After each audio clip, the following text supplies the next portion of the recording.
我性格骄纵，嫁给不爱我的大冰山后生了个小冰山。儿子长到5岁时，我依旧对两人颐指气使，在家里作威作福，我就喜欢看他们厌恶我却还得伺候我的样子。直到有天眼前飘过弹幕，恶毒女配终于要下线了，女主转到男主公司了，今天还带小宝去吃了 KFC， 故事要走向正轨了。整天虐待我们男主跟小宝，好在父子俩以后为了哄女主开心把他扫地出门，最后娇气阔太沦落街头，被车撞到下身瘫痪。想到男主一家3口去医院嘲讽残废的他，我就浑身舒畅。我猛地将腿抬起来，正帮我洗脚的老公和蹲在脚边给我捏腿的儿子被溅了一脸水，一大一小冰山脸的眉头瞬间皱起，我结结巴巴：挤不用了，我自己来。霍时涵拧着小小的眉头，他小小的脑袋想不通我为什么想一出是一出。妈妈，是水烫了吗？我尴尬地将脚重新放进水盆，没有，我洗好了，不用按了，你先站起来。我咽了咽口水，又看了看同样单膝跪地的老公，你也起来。比起霍时涵，霍思也要沉稳得多，似乎是习惯了我说变就变的性格，他淡定站起身去拿毛巾。男主跟小宝刚刚跪得有多屈辱，以后打脸女配就有多爽。让小太子爷给他捏腿，百亿总裁给他洗脚擦脚，他还真是活够了。我沉默地看着滚动的字幕，原来我是恶毒女配，而我的老公和儿子是这个世界的男主和小男主。我不仅要为女主让路，就连霍时涵也是因为作者怕女主生孩子会痛，选择先安排我这个女配生。最后女主每出现继承我的老公和儿子，救赎他们，让他们看到除了我以外还有这么善良的女人。一家3口美满幸福的生活下去。我捏了捏拳头，霍思也就算了，毕竟我们是联姻，没什么感情基础，但霍时涵，我看向乖乖站在一边的小男孩，虽然他长着一张和爸爸如出一辙的脸，但他毕竟是从我肚子里爬出来的亲儿子。我是不想就这样拱手给别人做嫁衣的，于是我轻咳2声，问他，乖宝，如果爸爸妈妈离婚了，你会跟谁啊？霍时涵一愣，随后小眉头又拧上了，他模仿着他爸爸的模样，冷冷开口，妈妈，不要做这种无意义的假设。我被他一噎，抬头对上了霍思也冷淡的琥珀色眸子，那里似乎一汪平静的死水。他走上前，弯腰单膝跪地，将我的脚从水盆拿起。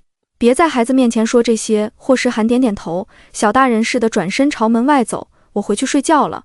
弹幕嘲笑声一片，这女配想啥呢？俩父子脸都是一个模子刻的，对她的厌烦程度当然也是一样的。霍思也还能伪装一下，小宝就差把嫌弃刻在脸上了，笑死，别说他不舍得离婚，就真的离了，小宝也不会跟着他的，跟着他干什么？当他的狗伺候他吗？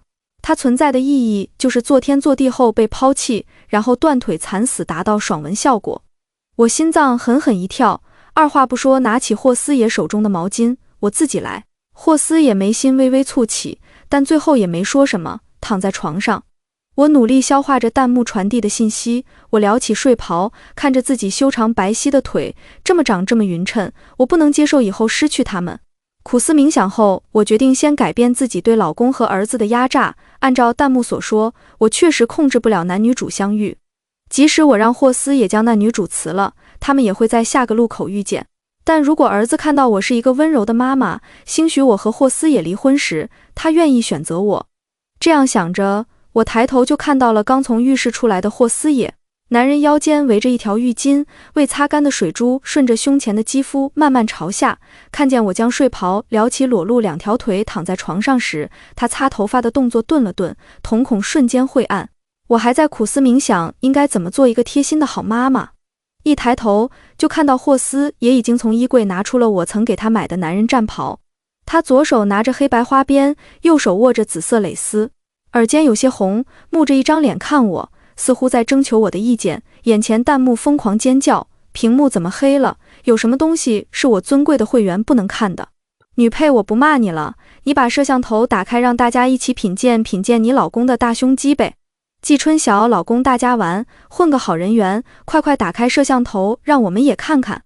一堆大黄鸭头中间混合着几个原著粉，我不能接受。即使知道小宝是怎么来的，我还是觉得男主是被强迫的。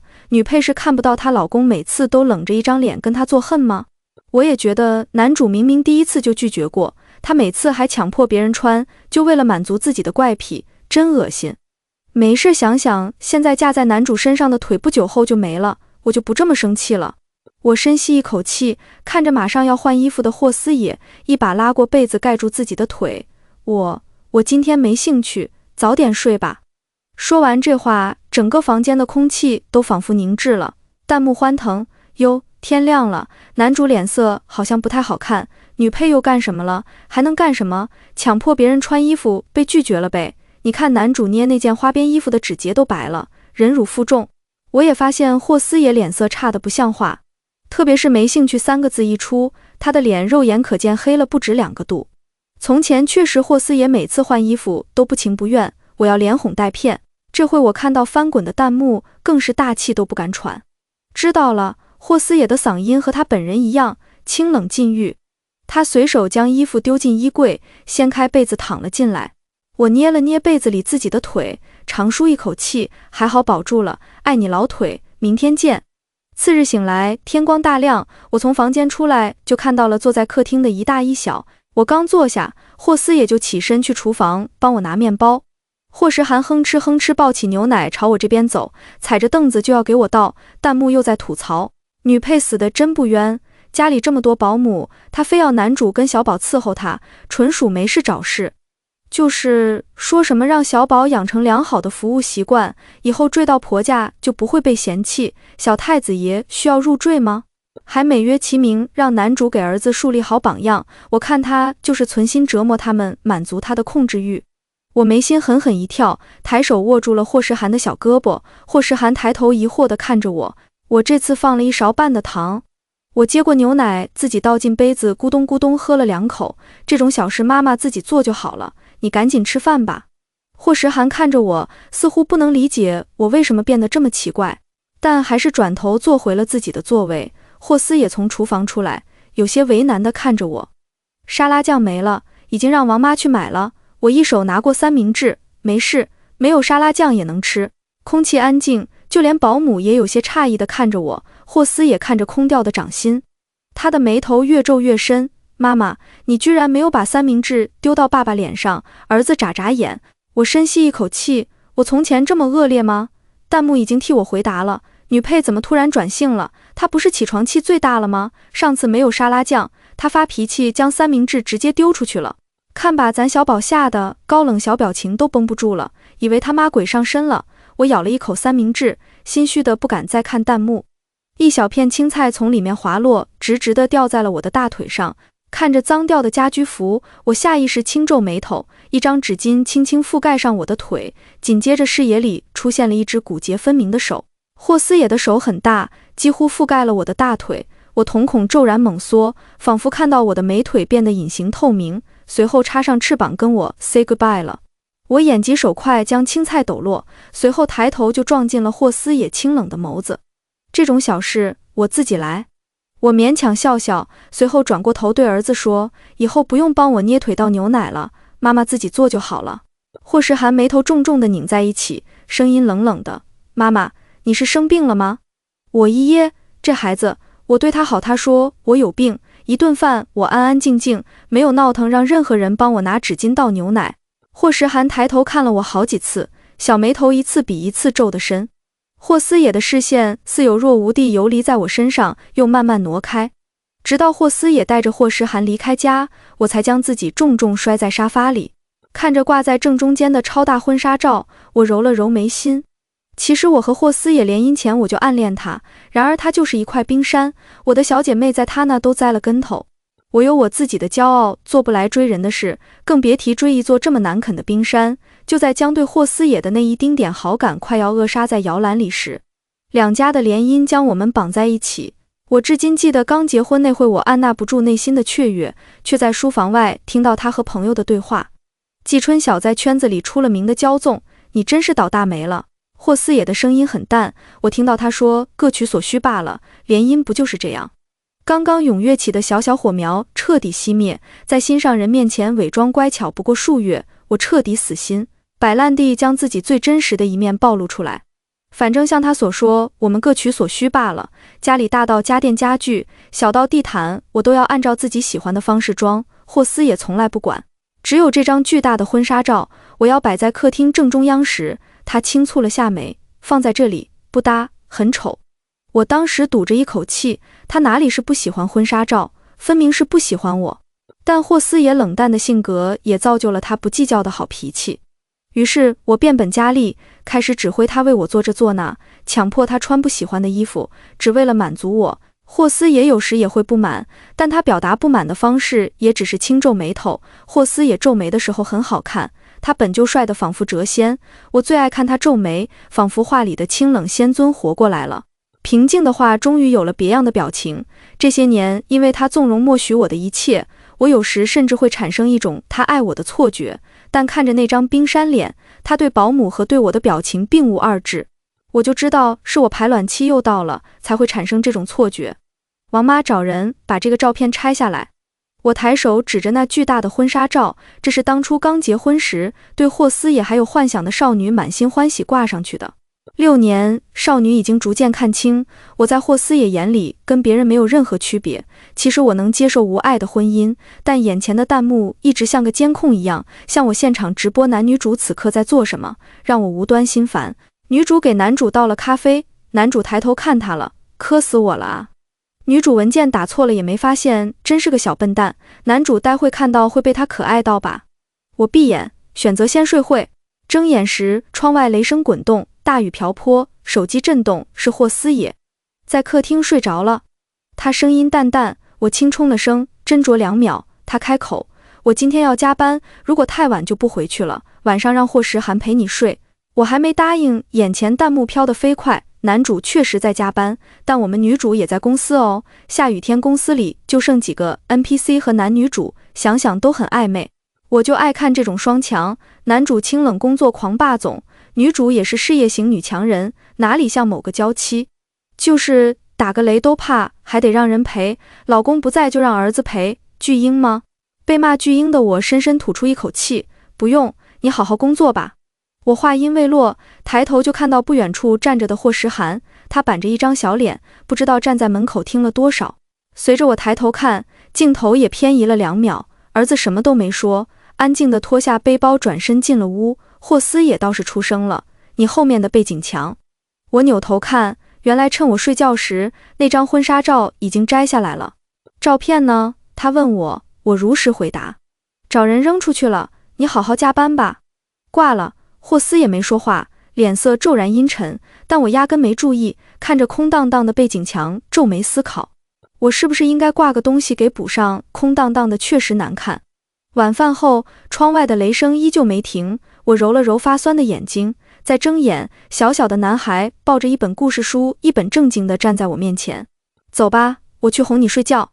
其实我并没有那么害怕打雷，我只是讨厌那种压抑的天气，所以每次打雷我都心情很差，想着法蒂在床上折腾霍思也。女配好烦，5岁小宝还得哄她睡觉，真是倒反天罡。而且一点眼力见没有，小宝板着脸就差把嫌弃写在脸上了，老公加班折腾不了就开始折腾儿子，男女主的感情线怎么不能加快啊？我看了看霍时涵，小男孩面无表情，木着一张脸，跟他爸一模一样。不用了，妈妈自己就可以睡。我摆手拒绝，霍时涵咬着嘴唇，似乎有些委屈，可是爸爸说让我陪你。我有点头疼，还没等我开口再说什么，小院突然传来了汽车的鸣笛声，我愣住，弹幕也傻了。男主怎么回来了？那女主怎么办？漫画未完，精彩继续，即刻跳转推文，抢先看完完整结局。霍时涵抱着故事书，仿佛看到了救星，他迫不及待地跑上去拉着爸爸的手，一本正经地告状，妈妈不让我陪。霍思也点点头，即使面对儿子，他的脸色也依旧没好到哪里去。满屏弹幕的问号让我也有些懵，你怎么回来了？霍思也没回答，抬头看向那块空掉的背景墙，眸子又暗了2分，你不说丑吗？我就摘下了。我被他盯得发毛，有些尴尬的解释，弹幕却品出了不对的味道。男主真的像原著写的对女配只有厌恶吗？我怎么感觉不太对劲啊？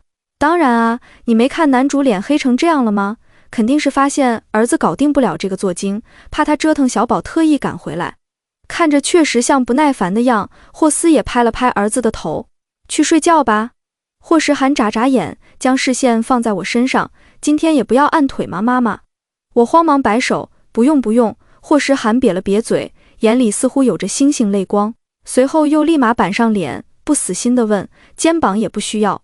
我点头如捣蒜，霍时涵鼓了鼓腮帮子，转身回了房间。霍思也伸手扯了扯领带，眉眼间带着浓浓的郁气。最近心情不好？我一脸懵逼，没有啊，最近心情挺好的。空气静默2秒，他深吸一口气，点了点头。窗外的雨淅淅沥沥，眼前的弹幕不停滚动。男主就这样丢下女主回家了，剧情怎么跑啊？别急，即使不在身边，男女主之间的羁绊也不会消失的。他俩的红线比钢筋还硬。几乎就在这条弹幕滚动完，霍思也放在床头的手机立马响了起来。听着浴室哗啦的水声，我拿起霍思也的手机提醒，你电话？弹幕乐了，我说什么来着？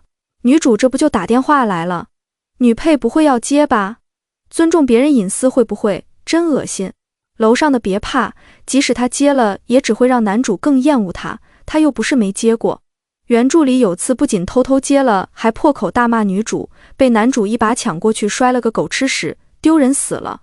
与此同时，霍思也的声音从浴室传了出来，替我接一下，问问什么事。我烫手山芋一样的将手机扔回原位，你出来自己接吧。浴室的水声戛然而止，随后霍思也顶着一头泡沫走了出来。他先是将目光沉沉落在我身上，随后低头拿起了旁边的手机。电话接通的瞬间，那头响起了清脆的女声，霍总，我做了2种方案发给您没回复。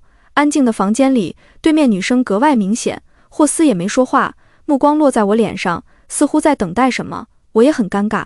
他声音来这么大干嘛？弹幕乐了，女配是不是又要发疯了？从前男主只要接异性电话，他就要发脾气，有次把男主脸都抓破了。他那样骄纵的脾气，也就男主能忍的了。不过他每无理取闹一次，男主对他的厌恶就多1分，更能体现我们女主宝宝的温柔善良，以后对他断腿的怜悯就更少一点。我现在看到断腿都应激，一时没忍住，剧烈咳嗽起来。我一边咳嗽一边起身朝浴室走，我去，咳，洗澡胳膊被人拉住。霍思也深吸一口气，似乎在拼命压抑什么，随后面无表情挂断了电话，下班时间明天再说。随后他抬头看我，有女人私底下给我打电话。你不生气？空气安静，霍思也盯着我看了许久，随后松开了我。这一晚，身边翻来覆去的动静，直到后半夜，弹幕在眼前不停跳。男主果然是后悔了，抓心挠肝地想为什么不在公司陪女主，而是睡在这个女配身边吧。我觉得女配也挺可悲的，枕边人同床异梦，还跟个傻子似的。被形容成傻子的我捏紧拳头，没事，我忍，只要儿子答应和我一起走，我立马和霍思也提离婚，祝他99一夜无梦。次日醒来时，霍思也已经离开了。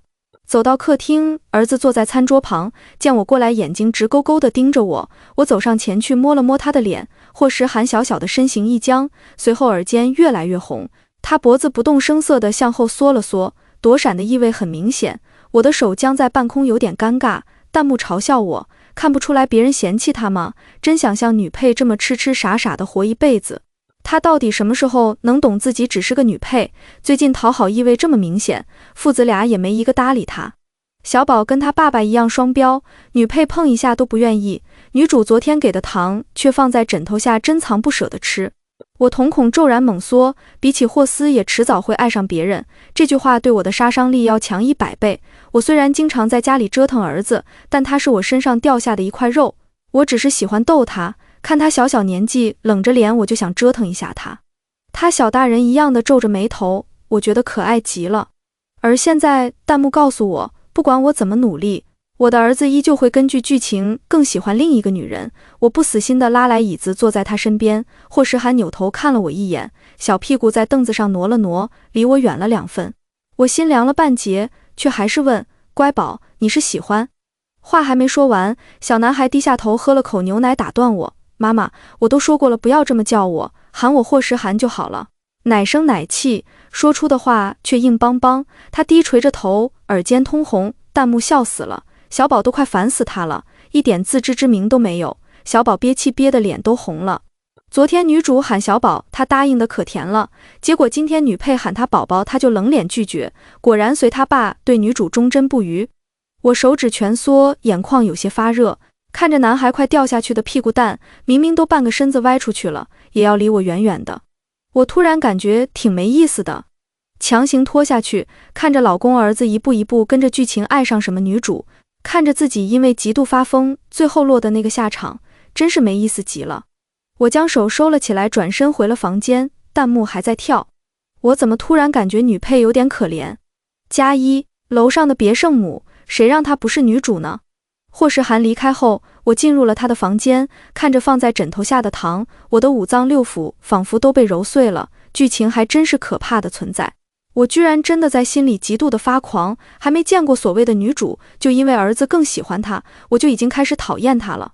我在儿子房间坐了10分钟，最终站起身。是霍时涵妈妈和霍思野妻子的之前，我要保证自己是那个最骄傲的季家大小姐季春晓闺蜜的电话打来时，我正在做旅游攻略。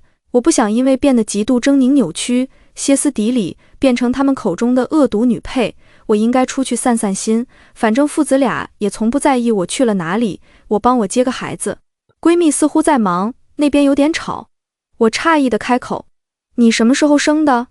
闺蜜轻啧了一声：我弟的，我跟你提过，他被人下药算计后生了个崽，他最近出国了，孩子丢给我，我这边忙走不开。你不是说你家霍时涵整天像个小冰块一样，幼儿园没什么朋友，我这个侄子嘴超甜，你接回家晚给霍时涵晚2天，我还没来得及开口拒绝，他将地址发给我就挂断了。我一个头两个大，这个幼儿园好像和霍时涵是一家，只是我只去过一次，当时霍时涵冷冷地跟我说，家里有保姆接就够了，你来不来接都行。看出他的嫌弃，于是我就再也没去过。闺蜜说的没错，她的小侄子真是嘴甜的吓人，不仅牵着我的胳膊一个劲叫姨姨，还笑得特别甜。我被萌得不知天地为何物了，心里软成一片，甚至开始在心里埋怨霍思野，如果不是他的基因太强大，我的霍时涵应该也会软萌萌地趴我怀里撒娇。只是我抬头就发现不远处站着一个有些熟悉的面孔。爸爸！小年惊喜地叫出声，飞奔过去抱住男人，他却笑着将视线落在我身上。春小姐，好久不见啊！看着笑得温柔又阳光的男人，我有些惊讶。贺玲，你姐不是说你出国了？太久没见，我差点没认出来。比起从前那个阳光的总跟在我和闺蜜屁股后面喊姐姐的小男孩，他明显成熟了不少。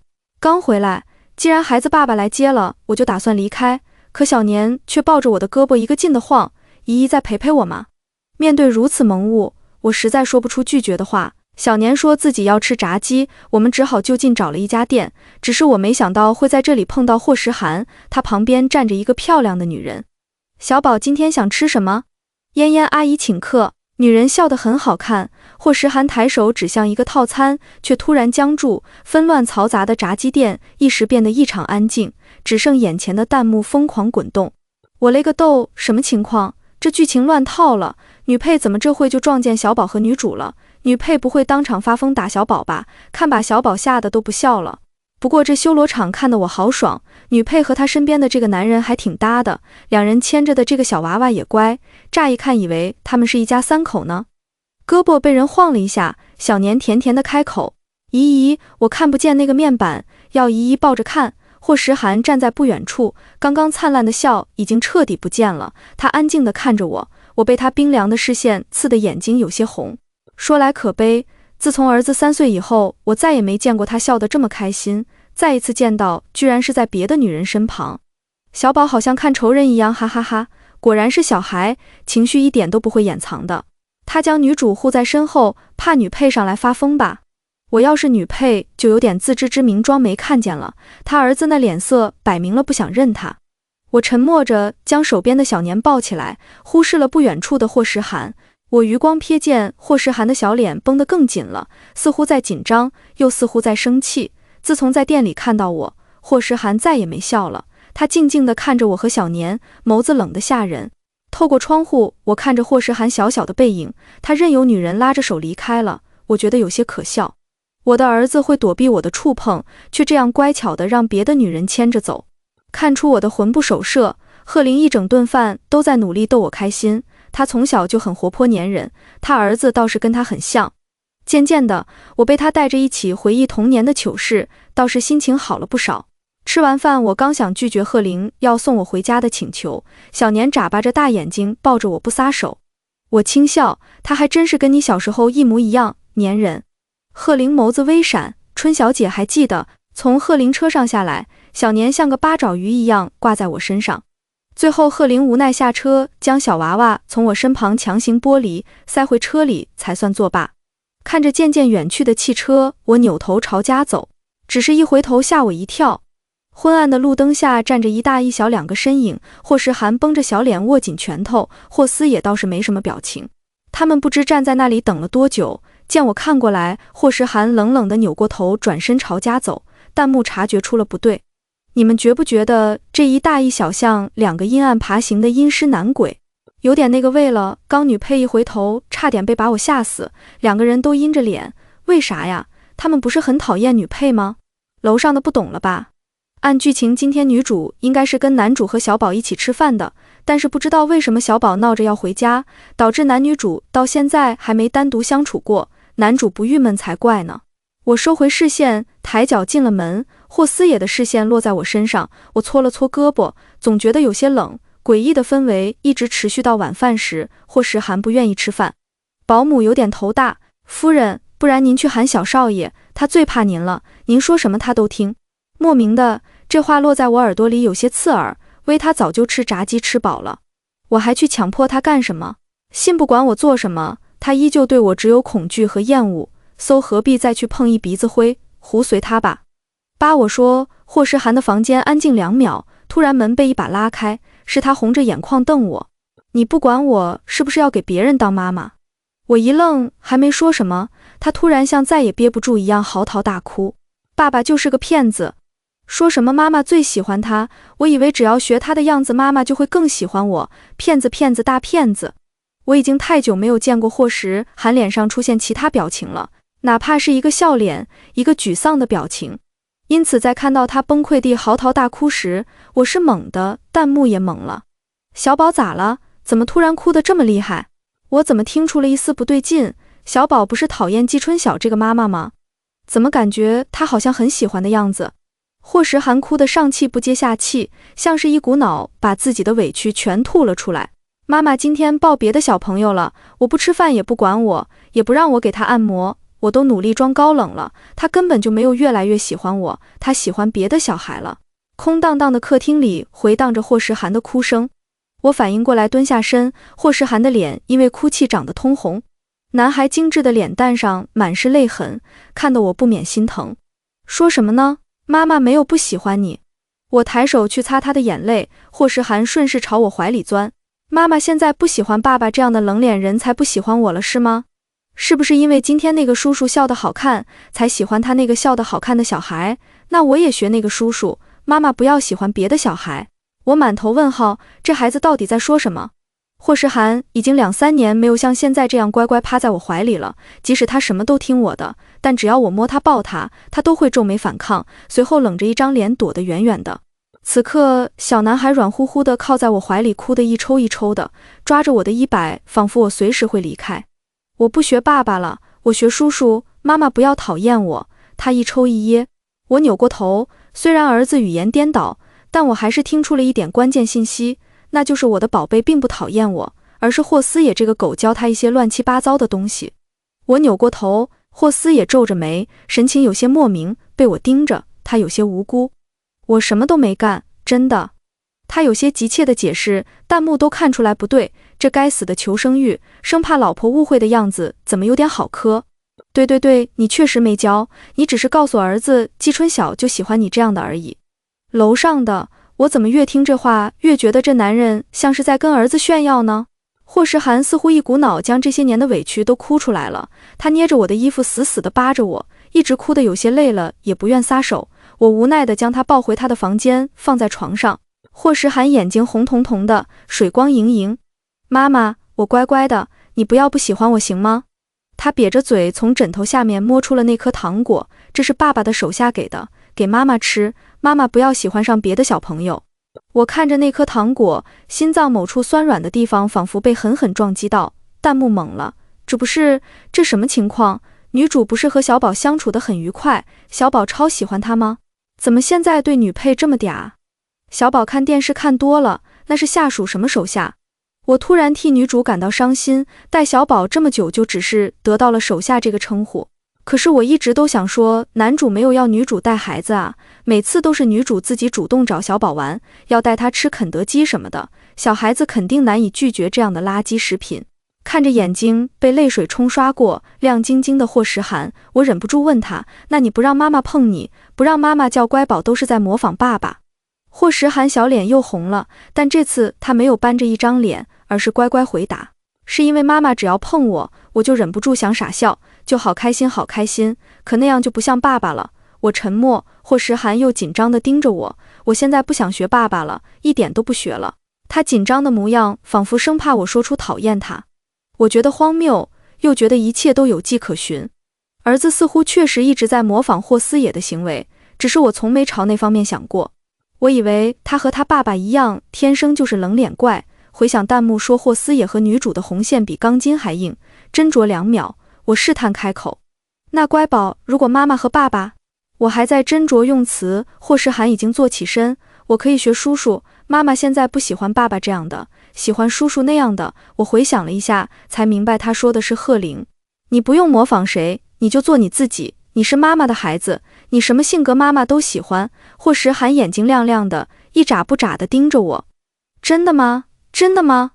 弹幕无语了，剧情彻底偏了，为什么小宝不讨厌女配，反而好像喜欢的不得了？既可我觉得孩子喜欢妈妈才是对的吧？凭空出现个陌生阿姨给自己当妈妈，她又不是没妈妈，而且女配虽然整天使唤儿子跟老公，又没做什么伤天害理的事，能看出来她是爱孩子的。我站起来，看着彻底哭泪过去的霍时涵叹口气，转过身，和站在门口的霍思也四目相对，他轻皱着眉，那张帅脸第一次出现了类似于懵逼的表情。从儿子卧室出来，霍思也立马开口，我没有教他奇怪的东西，我以为他性格就是那样。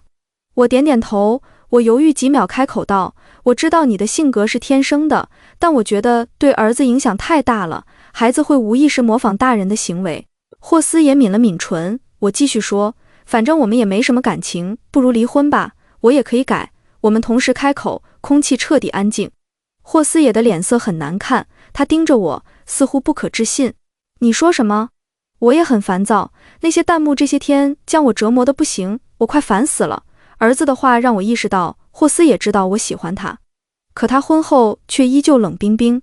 我以为霍思野的性格就是这样，毕竟已经联姻且有了爱情的结晶，我本身还对他有好感，我觉得日子就这样过下去也还可以。可弹幕和女主的出现让我发现，他不是没有爱，他这样的人也会在后期因为爱上女主而失控。发疯霍思野的眸子骤然黑沉，他盯着我看了几秒，哑声重复，我也可以改。我轻皱眉，儿子还小，是因为模仿导致，可霍思也不是，一个人天生的性格是很难改变的，但看着他惨白的脸色，我最终什么都没说。从浴室出来时，弹幕都快疯了，他爹的，怎么又黑屏了？我恨我是在正规平台看的这本小说，女配我不骂你了，把你老公现在的穿搭形容出来让大家乐一乐。女配天下姐妹是一家，老公美照到处发，快快给我们看看好东西。我沉默看着床上的霍思野，他依旧面无表情，但脸上的红晕却一直从耳尖到了脖子。我从前确实喜欢强迫霍思野玩一些医生护士男仆之类的脸色扮演，清冷高岭之花跌下神坛什么的，没人会不爱，这还是他第一次这么主动。看着他因为锁链勒痕而磨破的手腕，我抬脚走上前，你自己绑的。大概是第一次做这种事，霍思野羞耻的耳朵更红了，他嗓子沙哑的不像话，上次你不说喜欢这样吗？顿了一秒，他轻咳一声，不离婚。我皱眉，霍思野似乎急了，几不离婚？他执拗地重复，我还没说话，弹幕已经滚动起来了。几绑？你们在玩什么东西？哇塞，女配和男主私底下玩这么大，男主现在什么表情？肯定很屈辱吧？屈辱？我静静地看着霍思野，他斜靠在床边，不知道是因为行动受限还是勒得太紧，眉头轻轻蹙着。男人身上穿着极度反差的窄小布料，入眼所及是姣好的肌肉线条。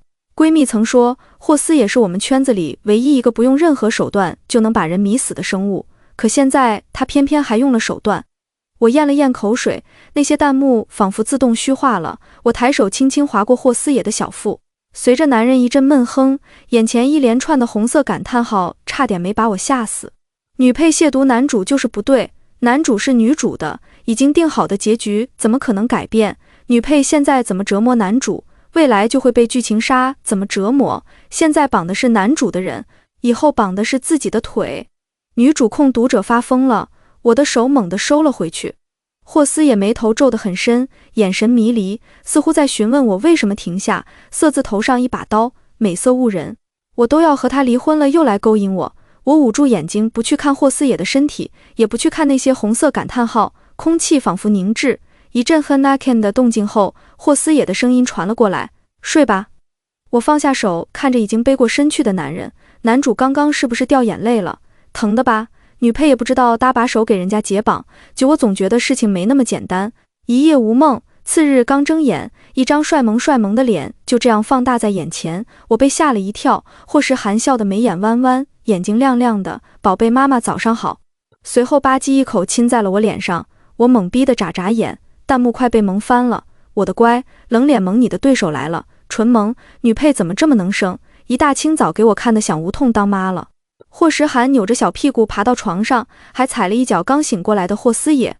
妈妈，我昨晚上梦里都是你，你有没有想我呀？我儿子性格原本是这样的吗？我开始怀疑自己，一低头对上了霍斯野黑沉沉的眸子，他眉眼间都是玉气，眼睛死死地盯着儿子。霍时涵却仿佛没看到，整个趴在我怀里撒娇。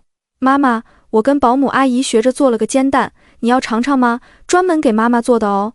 我揉了揉他的脑袋，将他抱下床，弹幕在跳动，哈哈哈哈，笑死我了！你看男主幽怨的眼神，一大清早老婆就被拐跑了，他向谁说理去？就这个阴湿男鬼爽！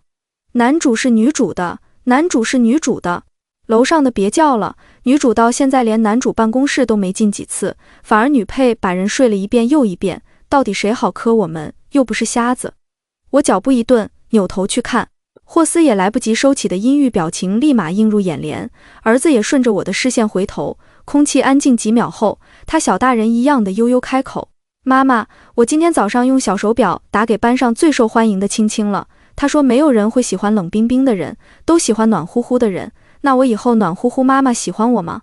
我将他轻轻放下，喜欢，你什么样子妈妈都喜欢。弹幕乐了，小子在这点他爹呢？霍时涵，带不动的废物爹。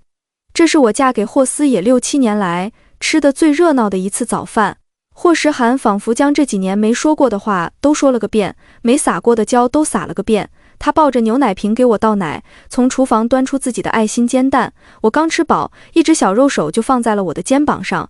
妈妈，我给你捏肩。坐在对面的霍斯野，弹幕一阵哈哈哈，孩子这是彻底放飞自我了。从前被他妈指挥还冷着一张脸，原来在心里暗爽吗？这是我见过最小的狗腿子，没有之一。俗话说儿随父，我现在甚至有点怀疑，男主冷脸下是不是也享受被女主当狗使唤？男主是女主的，男主是女主的。楼上的你已急哭。我抬手捏了把儿子的脸蛋，软乎乎的，是从没接触过的手感。霍时涵红着小脸看了我一眼，将脸又凑过来2分，妈妈再掐一掐，喜欢。弹幕，今天周末，霍斯也不用上班，霍时涵也不用上课，小家伙仿佛一个跟屁虫，妈妈妈妈叫个不停，跟在我身后跑来跑去。霍斯也一直没说话，只是静静地看着，直到午饭时，霍斯也不见了。霍时涵戴着小手套皱眉帮我剥虾，丝毫不关心他爸去了哪。弹幕倒是在实时爆播，男主这是去干嘛了？他的衣服不都是定制的吗？去男装店干嘛？我就说剧情是不可抗力的吧，在男装店也能遇到女主，不是缘分是什么？女主兼职弄坏衣服被上司骂呢，男主就像个救世主一样出现了，官配牛逼。我吃虾的手顿住，说不上来地，心跳突然有些加速，仿佛在期待着什么，又或者是害怕，弹幕却依旧滚个不停。楼上的可能是魔怔了，男主从女主身边路过，眼都没抬，我怀疑他根本不记得自己有这号员工。笑死，从没见过每次都完美错过的男女主，楼上的到底在坚持什么啊？霍时涵将虾递到我嘴边，睁着圆溜溜的大眼睛，妈妈怎么不吃了？是我剥的不好吃吗？看着弹幕说霍思也已经在回来的路上，我收回思绪。我从前怎么会觉得霍时涵跟霍思也一模一样的？他明明阳光又可爱。霍时涵满意的看我将虾放进嘴巴后，笑眯眯开口：妈妈，你要是不喜欢爸爸这样的冰冰脸，也可以换个爸爸。上次那个叔叔跟妈妈在一起，妈妈就笑得很开心。我一口气差点没提上来。霍时涵的话突然卡住，心虚的看了眼大门的位置，闭上了嘴。我扭过头，霍思也提着2个袋子站在门口。弹幕乐了，男主一回家就发现儿子在给自己挖坑，笑死我了。男主这个表情，如果小宝不是男主的儿子，恐怕这会已经被男主吊起来打了。你以为是儿子就不会被吊起来打吗？霍思也冷冷地瞥了一眼霍时涵，转身回了房间。10几分钟后，我还在低头吃饭，房间传来开门声，儿子抬头后开始剧烈咳嗽，我皱眉拍他后背，让你吃这么快，呛到了吧？霍时涵趁机朝我怀里钻，我一边帮他拍，一边抬头，随后我也呛到了。不远处的霍思也脸颊爬过一抹绯红，扭头看向窗外，他身上穿着一件蓝色卫衣，这还是我第一次他穿这种类型的衣服。很丑吗？霍思野的声音依旧淡淡的，我也回答不上来。举不丑，就是有点怪怪的。毕竟霍思野除了灰色家居服和西装，几乎没穿过其他的，除了违和感，我还总觉得哪里很眼熟。弹幕替我解答了，你也哥就这样狠狠模仿。打败小三的唯一办法都被他找到了，那就是模仿小三，这不是天才是什么？我终于知道哪里不对了，这根本就是贺玲那天的装扮啊，一模一样，分毫不差。看着霍思野红透的耳尖，我突然觉得自己是不是误会了什么？剧情真的无解吗？老婆，我刚刚还买了你上次说舒服的那个泡脚皂，晚上我帮你。霍思也结结巴巴，整个客厅一片寂静。霍时涵突然捂住耳朵，啊，爸爸你好恐怖啊，好吓人，你别这样说话。我努力憋笑，弹幕笑疯了，老实人豁出去就这样被对待。我都脚趾抠地了，野哥继续做你的酷哥吧，追妻的意思不是把老婆笑死。洗想过糟糕，没想到这么糟糕。我深吸2口气，终于把笑意压下去。霍思也还想说什么，我怕自己笑死过去，连忙制止。好了，先吃饭吧。一整顿饭，我忍不住频频抬头看霍思野，爹的，越看越好笑。于是纠结几秒，我还是没忍住，偷偷拿起手机拍给闺蜜。远方第一时间发出嘲笑，这是霍思野，他疯了吗？你又强迫你老公玩什么角色扮演了？等等这个装扮，我心下一惊，还没来得及撤回，闺蜜的语音跳了出来，我手一抖，放了出来。你这是让你老公 cos 我弟呀？你看这是闹的，你不早说你喜欢我弟，我弟暗恋你这么多年，估计给你做3都上赶着。我第一时间扔下手机，捂住儿子的耳朵。霍时涵没听到，但霍思野脸上的红晕彻底消失了。我尴尬的想说些什么，最后看了眼霍思野的脸色，什么都没说。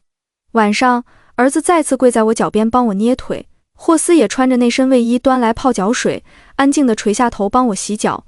我想提醒他把衣服换掉，但又不知怎么说。直到我洗完澡躺在床上，儿子已经回了房间，霍思也从浴室出来，我再也忍不住，你怎么还穿着这套衣服？霍思也抿抿唇，没说话。我上前去扯他的衣服，都洗完澡了。